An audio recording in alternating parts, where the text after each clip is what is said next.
Olá, pessoal! Bem-vindo a mais uma aula de história. Hoje nós iremos falar sobre os reinos africanos, ou seja, nós iremos ver os povos e culturas africanos. Iremos falar sobre os malineses, os bantus e os orumbás. Trouxe essa imagem, do mapa, da África, onde constam os antigos reinos e impérios africanos. Bem, pessoal, como a gente pode mencionar através desse mapa, eu posso falar para vocês o seguinte: a África, ela é um continente com mais de 30 milhões de quilômetros quadrados, ou seja, dezenas de países e centenas de povos com culturas e línguas singulares. Ou seja, por ser o berço da humanidade e o lugar de origem dos ancestrais de milhões de brasileiros, a África e sua história ela vai ter o quê? Grande importância para nós.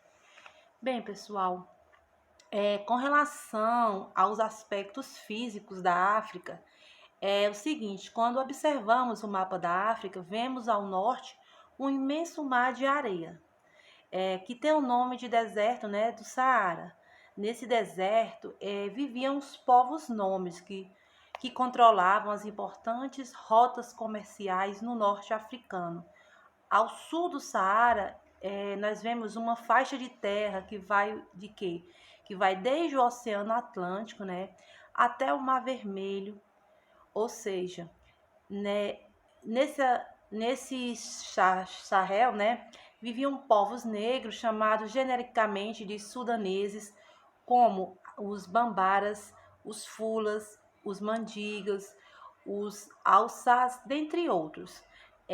Essa extensa área habitada por eles era chamada de Sudão, que significa o quê? Terra dos negros. Aí vocês podem observar, nesse mapa, a gente vê essas cidades, que constam nesse mapa.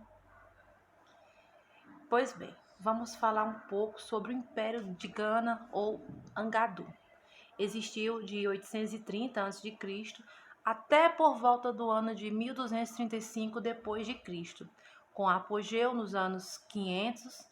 Localiza-se, o que é hoje o sudeste da Mauritânia e Mali Ocidental. Pois bem, a capital do império chamava-se Kombi Sale e chegou até 20 mil habitantes. Consistia, em duas cidades com habitações contínuas, ou seja, em pedra. Em uma habitava o rei de Gana e na outra os mercados muçulmanos. Ou seja, Gana era chamada de Costa de Ouro. Esse império controlava a rota das caravanas de camelos que transportavam ouro e sal, que chegou, pessoal, a valer, mais que o ouro, para exportação rumo ao norte do continente, com eficiente sistema de cobrança e de impostos. Vocês podem observar nesse mapa que eu trouxe para vocês, através da legenda, essa partezinha vermelha é o Império de Gana, essa parte um pouco mais azul escuro é Mali, que é representada entre os séculos 13 e século 16. Essa parte mais verde é Songhai, que é entre os séculos 15 e séculos 16. Vocês podem olhar por essas legendas que tem no mapa para vocês se situarem mais, com relações do continente africano entre os séculos 8 e o século 16. Vamos adiante. Trouxe uma imagem para vocês observarem sobre a vila de Songo, no Mali, com uma pequena mesquita ao centro.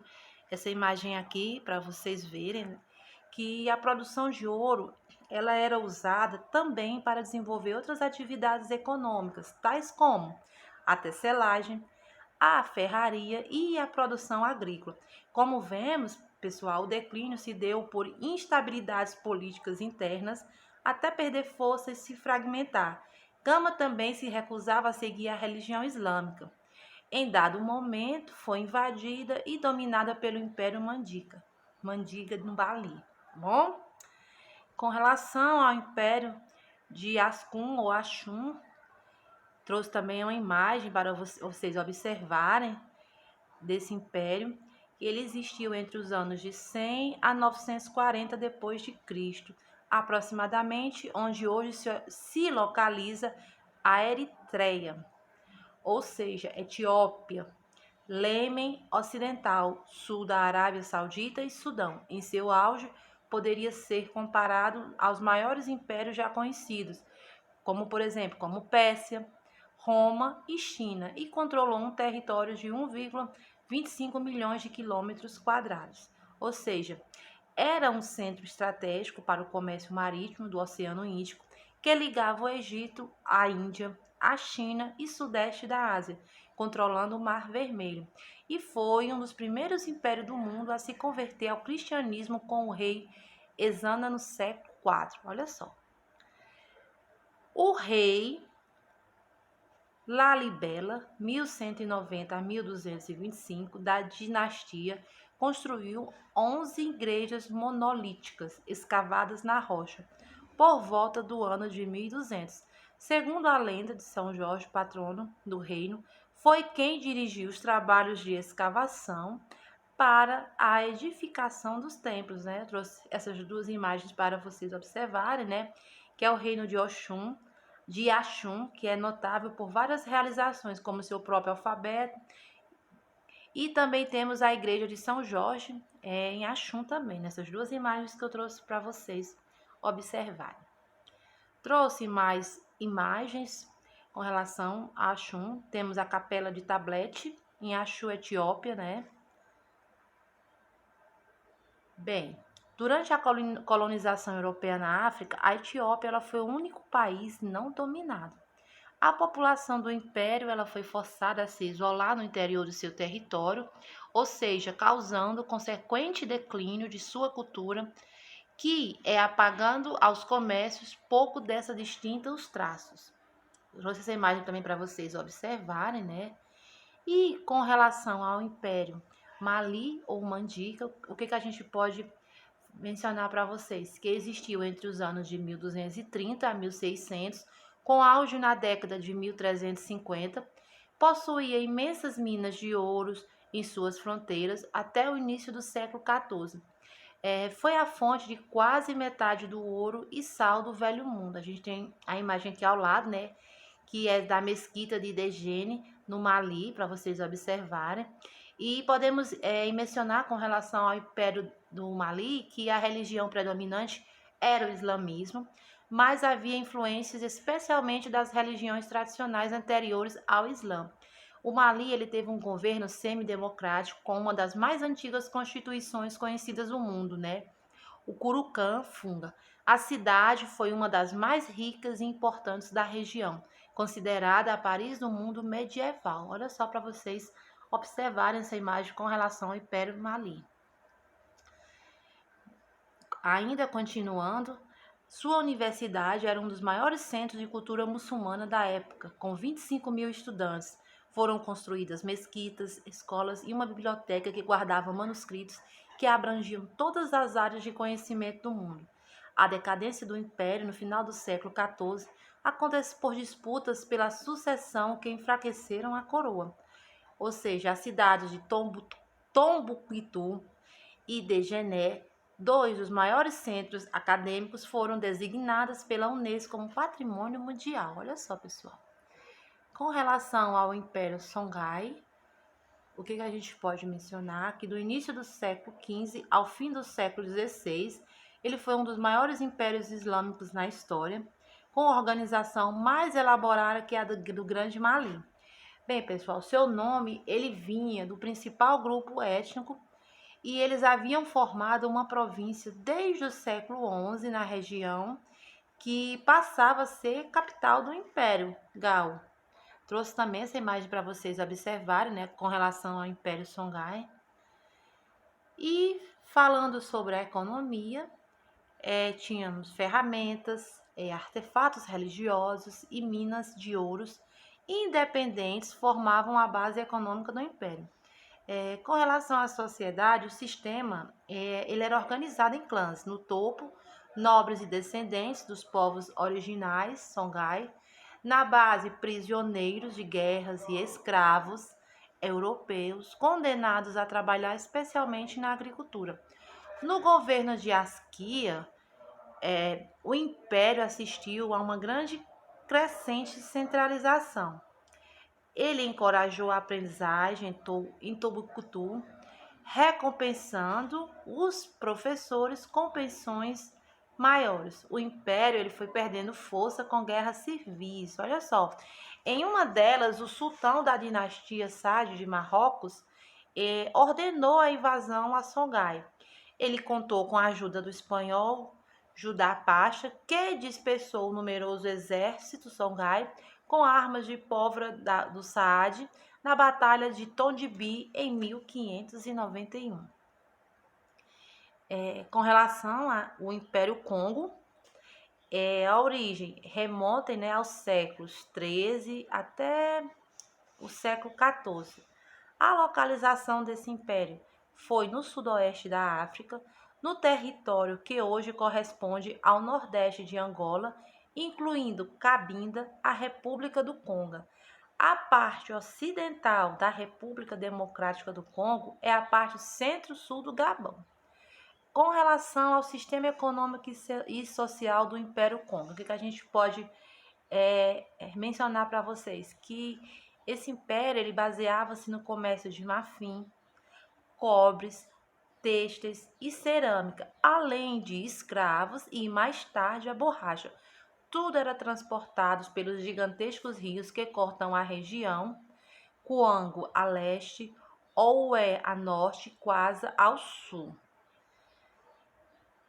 A capital era Mbanza Congo, e literalmente cidade do Congo, rebatizada São Salvador do Congo, após a conversão do Manicongo, que era o imperador, ao catolicismo, pessoal, no século XVI, e renomeada por volta de em 1975. A religião cristã ela foi estabelecida a partir de missões religiosas pela Igreja Católica Romana. Trouxe a imagem para vocês observarem, né? Com as riquezas adquiridas, eles realizaram grandes construções, como a Catedral de São Salvador do Congo, em Angola. Essa imagem. Bem, pessoal, as relações com os europeus, elas resultaram no forte comércio de escravos e na venda de prisioneiros de guerra para Portugal e Holanda. Temos algumas figuras mitológicas, né? Deus Supremo, Nizambi ou Zambi, algumas de suas línguas, Kimbundo, Kikongo e Kimbundum. Temos aqui a imagem para vocês observarem. Temos mais algumas figuras para vocês também observarem, que ele vai ser Nisk, vai ser o mesmo que Orixá nos candomblés de Angola e do Congo, no panteão dos povos de língua Kimbunda, originários do norte de Angola. O Deus Supremo e Criador, Nizambi, ou abaixo dele estão os Mikisi ou Mikisi, divindades da mitologia Banta. Olha só para vocês observarem. Bem, com relação ao Império Yorumbá, embora tenha se tornado os assentos de reinos políticos mais importantes que Ife, a cidade ela permaneceu como principal centro religioso para os Yorumbás. A localização desse império a localização do Império de Oyo e Yorumbá localiza-se no que hoje é a Nigéria Ocidental, que foi entre 1400 e 1835. Até hoje, maiores grupos da África Ocidental, compostos por 30 milhões de pessoas. Trouxe aqui também a imagem desse império para vocês também observarem, né? Bem, com relação ao império, numerosos reinos de diversos tamanhos, eles organizavam-se em torno de um único rei, o Obá. No século XVII, a cidade de Oyo deu origem ao maior dos reinos Yorumbás, e Ilé-Ife tornou-se uma cidade de forte significado religioso, pois, segundo a mitologia Yorubá, foi o centro da criação do mundo. Oyo era a capital política dos Yorubás, ou seja, a partir do século XVI, o poder da cidade ela vai crescer e vai tornar-se o estado politicamente mais importante da região, ou seja, unificando todas as cidades, estado e Yorumbá. E era um dos mais poderosos impérios do oeste africano, devido ao quê? Devido ao seu comércio e à poderosa cavalaria. Nós temos algumas divindades yorumbás, a divindade maior, Olodumaré ou Olorum, e temos divindades menores como os orixás. Também trouxe essas imagens para vocês observarem. Com relação à arte iorubá, também temos algumas figuras também para vocês verem, né? Eu trouxe. E Reino Iorubá do Benin. A origem e indícios apontam para o seu desenvolvimento entre os séculos XII e século XIII, na região onde estão Nigéria, Camarões e o próprio Benin. O comércio era a principal atividade econômica, especialmente peixe e sal, inhame, dendê, feijão, animais de criação e cobre, um produto raro. Também faziam parte das transações itens como pimenta, marfim, tecidos e escravos. Passam, né, a importar homens de outras regiões do continente. Sob o domínio dos ingleses, o reino foi destruído pelas Forças Armadas em 1897, sob o comando de Henry Hanson. A cidade ela foi saqueada, destruída e incendiada. Também possuíam técnicas metalúrgicas e costumavam fabricar placas metálicas. Olha só, através dessas imagens vocês podem observar, né, que eu trouxe para vocês. Bem, pessoal, aqui é a bibliografia, né, que eu fiz a pesquisa sobre esses reinos africanos. Eu espero que vocês tenham compreendido, né? Se não compreenderam, peço que volte novamente à aula e façam os exercícios que serão propostos, tá bom? Muito obrigada a todos e até a próxima.